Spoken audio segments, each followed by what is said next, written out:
Mesdames, Messieurs, bonsoir. Merci de votre fidélité à la télévision Futurs Médias. Dans l'actualité ce soir, la tournée économique du président de la République, Macky Sall, encore marquée par un accident. Le communicateur traditionnel Abdoulaye Mbaye Pekh et le guide religieux Serigne Bara Dolly, victimes d'un accident à Oudourou, à Matam. Le véhicule les transportant s'est renversé avant de faire plusieurs tonneaux.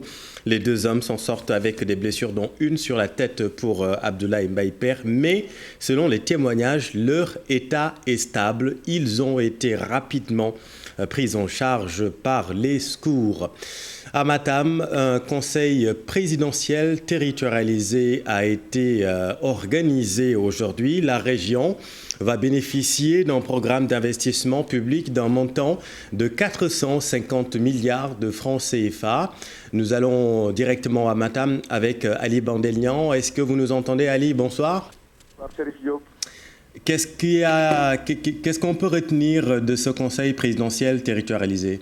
Vous l'avez dit, 450 milliards contre 128 milliards en 2013. La région de Matam donc va bénéficier de cette enveloppe qui vise le développement socio-économique d'une région que le président Macky Sall veut le devenir agricole du pays. Parmi les grandes annonces de ce conseil présidentiel qui s'est tenu ici à Matam, il y a également cette université tant attendue, tant revendiquée par les différentes organisations communautaires de base. Eh bien, le chef de l'État accède à la demande et annonce donc cette université. À cela aussi, il faut ajouter l'hôpital régional de Matam, dont il va même lancer la première pierre demain à Ourossogui Chérif. Ne pas oublier surtout cette annonce, cette certainement bonne nouvelle au chef de village du Sénégal. Le chef de l'État, le président de la République, Macky Sall, a annoncé qu'il y aura un salaire pour les chefs de village à partir de ce mois de juillet. Il faut dire que ça a été une très belle rencontre aujourd'hui parce que toutes les organisations que vous avez entendues sur nos différentes antennes depuis ont eu l'occasion de s'exprimer devant le chef de l'État. Une rencontre qui a fait au moins plus de 5 tours d'horloge. Merci beaucoup Ali, on te retrouve tout à l'heure en Wolof. L'actualité, c'est toujours les cas de noyade au Sénégal. La brigade des sapeurs-pompiers a officiellement donné des chiffres ce matin. 7 morts ont été recensés dans le cadre des cas de noyade à Malika. Les soldats du feu renseignent qu'en 2020, 300 personnes ont péri par noyade. Voyons tout cela avec Mamadou Fall. Pour Malika, juróom-ñaar ñoo ci ñàkk seen bakkan 7 corps sans vie ak 5 repêchés vivants. Les chiffres font froid dans le dos. Plus de 200 personnes ont perdu la vie en mer en 2020 et une centaine depuis janvier 2021. Les cas de noyade au Sénégal inquiètent plus d'un. Bu ñu jëlee année 2020 bi ñu génn nii. En 2020, le bilan fait état de 222 personnes mortes par noyade. Et en 2021, nous avons recensé près d'une centaine de morts, toujours par noyade. Une centaine actuellement. La ligne rouge s'étend de la Bessiao à Malika en passant par Gadaye, des zones situées sur le littoral de Dakar à Saint-Louis. Plage Bessiao jusqu'à Saint-Louis, c'est le même littoral. Donc, c'est une zone qui n'est pas rocheuse.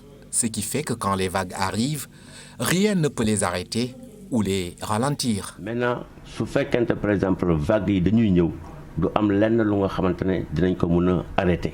Une plage est interdite de baignade parce qu'il y a un risque de noyade. Comme il l'a si bien dit, les vagues de Baïne sont à l'origine des noyades. La brigade des sapeurs-pompiers suggère un balisage de certains lieux du littoral et la présence d'agents de sécurité tout au long des plages.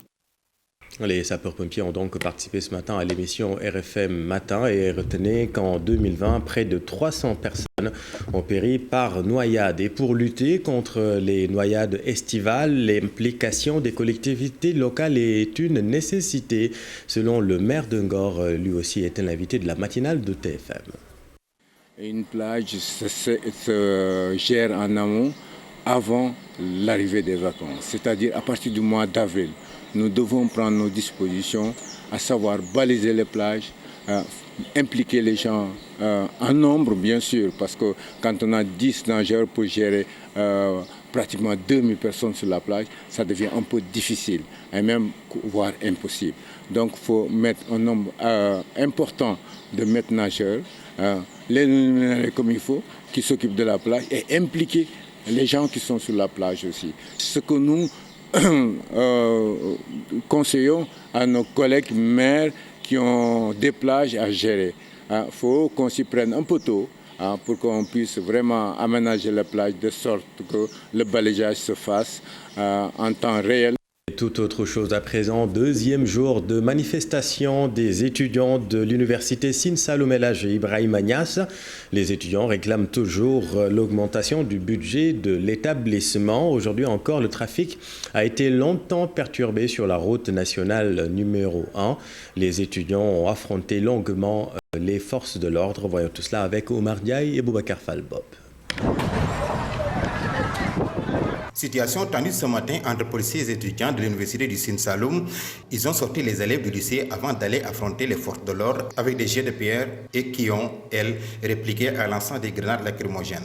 Le mouvement d'humeur entamé depuis hier fait suite à des revendications jusqu'ici non satisfaites selon eux. Nous revendiquons ce qui nous revient de droit, à savoir l'augmentation du budget de l'université. Il y a aussi un problème lié au master, vu qu'au début, ils nous avaient dit qu'avec le système LMD, tout le monde connaît le système LMD, licence, master, doctorat. Ils ont dit qu'il n'y aura pas de master à USN. Et c'est une chose que nous déplorons de vive voix.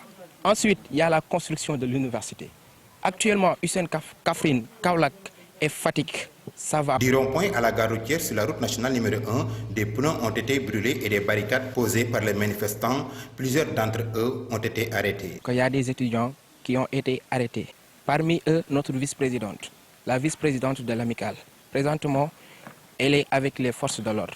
Donc c'est une chose que nous déplorons. Et nous exigeons la libération immédiate de notre vice-présidente et des étudiants qui sont présentement à la police de Kaffrine. Osez le dire, nous allons continuer le combat. On avait décrété 96 heures. Ensuite, on est venu pour décréter 144 heures.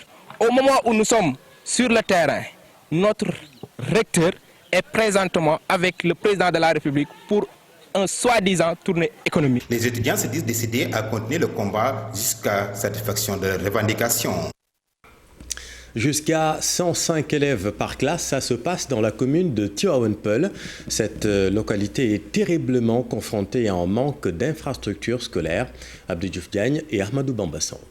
Le développement d'un pays passe par l'éducation. L'Association pour le développement de l'éducation à Tivaouane-Peulh est convaincue de la véracité de cette citation. Afin de simuler l'émulation, c'est les élèves de la commune. Un concours a été organisé. C'est dans le but de motiver les élèves, de les encourager et de faire comprendre à leurs camarades qui n'ont pas réussi que les études, c'est la priorité. Et quand on est à l'école, c'est là que la concurrence doit se passer. Donc c'est dans cette optique-là que ADEP œuvre depuis 4 années à organiser ces genres de cérémonies, appeler l'ensemble des parents d'élèves, l'ensemble des autorités administratives et locales à assister au moment où nous honorons les meilleurs. Pour de bons résultats, Tivaouane-Peulh réclame des infrastructures adéquates. La commune souffre d'un déficit d'établissements scolaires alors qu'elle connaît une forte démographie. Donc j'appelle l'État, le gouvernement sénégal, à penser à Tivaouane-Peulh-Niague. La population de Tivaouane-Peulh-Niague a grandi de manière considérable. Ce n'est pas évident que les jeunes aujourd'hui, si vous partez au lycée, c'est délabré pratiquement.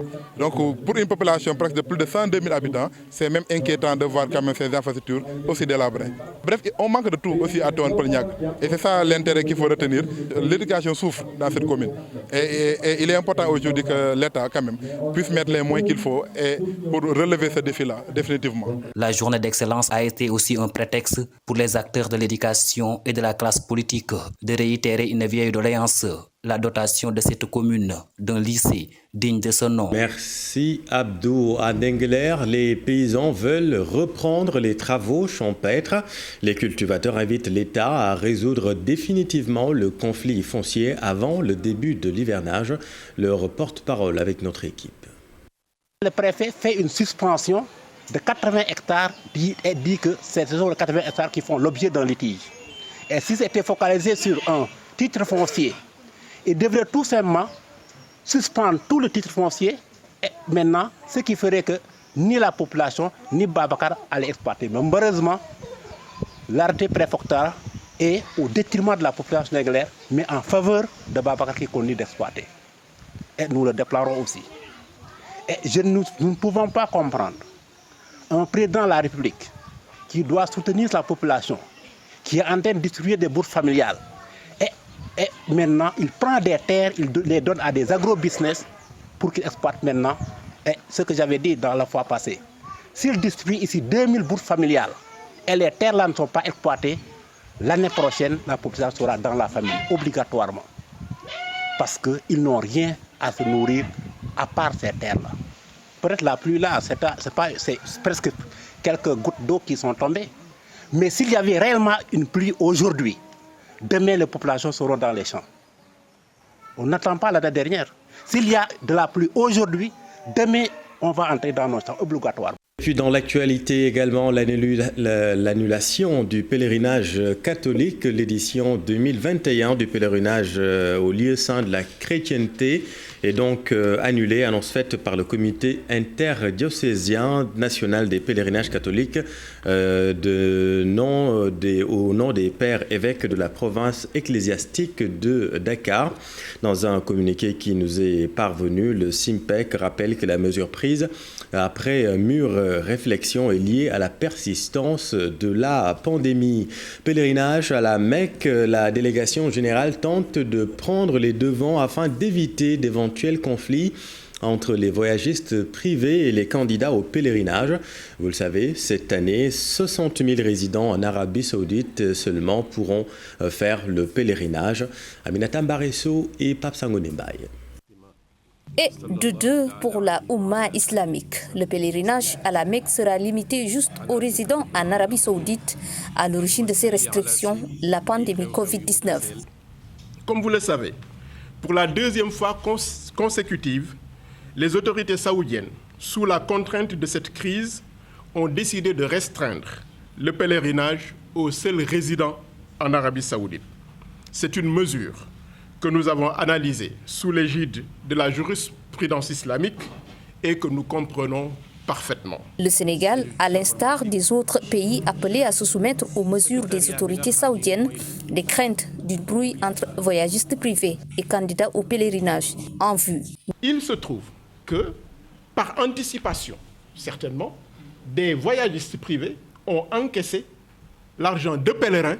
Nous avons dit ceci, pour que les intérêts des uns, les droits des autres ne soient spoliés, il est nécessaire de mettre en place un dispositif qui permette d'alerter s'il y a un problème, de se concerter sur ce problème et de trouver des solutions pour que le problème ne devienne pas un contentieux judiciaire. Au cours de ce point de presse, le professeur Abdoul Aziz Kébé a fait également appel à toutes les parties prenantes à l'organisation du Hajj à réfléchir pour mieux s'adapter à la nouvelle donne, une donne qui consiste à une digitalisation des procédures.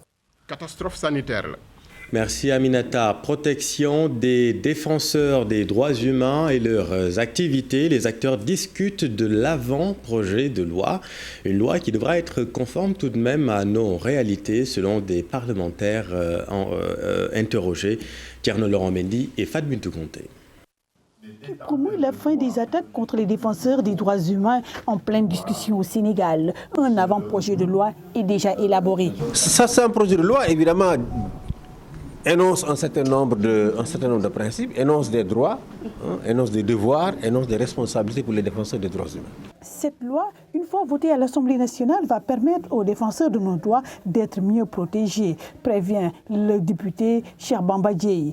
Il s'agit de défendre ceux qui défendent les droits humains. Cela suppose que tous ceux qui se battent pour nos libertés, tous ceux qui se battent pour nos droits, tous ceux qui ont un souci pour la souffrance illégitime imposée à des citoyens, à quelque niveau que ce soit, je crois que si on est dans une grande démocratie, comme on le dit, il nous faut véritablement les protéger. La loi de protection, dit-il, doit être en phase avec les réalités du pays. De ce point de vue-là, il est extrêmement important que ce que nous allons ou ce qu'on veut nous amener à l'Assemblée nationale puisse être en conformité avec les croyances de ce pays, les convictions des Sénégalais, les options de vie qui sont les nôtres.